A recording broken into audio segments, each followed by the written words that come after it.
يقول جمال الدين: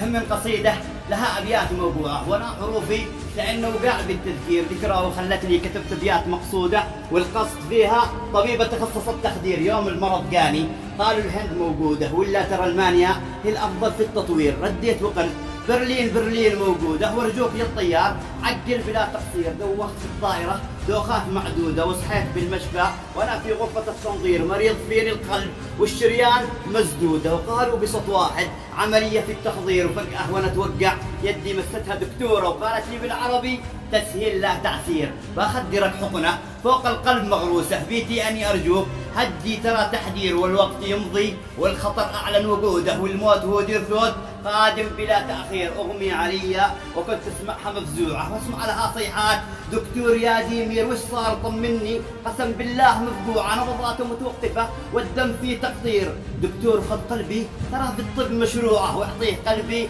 هدية حب في تقرير، فيني صار السرطان وخلى حياتي قرع كيمياء مكروعة، فيني صار السرطان وكسر دمي تكسير، ونامت بجنبي وغرز حقنات ممنوعة والكل يبكي حولها مودع بينير، وفجأة نبض قلبي نبضات موسوعة ويدي أشارت للطبيب يوقف بالتأشير، صاح الأطباء كلهم بأصوات مرفوعة، صاح الأطباء كلهم بأصوات مرفوعة، مشكور يا ربي عادت لنا بينير، ومشكور يا ربي عادت لنا بينير، وسلامتكم. الله صح لسانك. صح لسانك.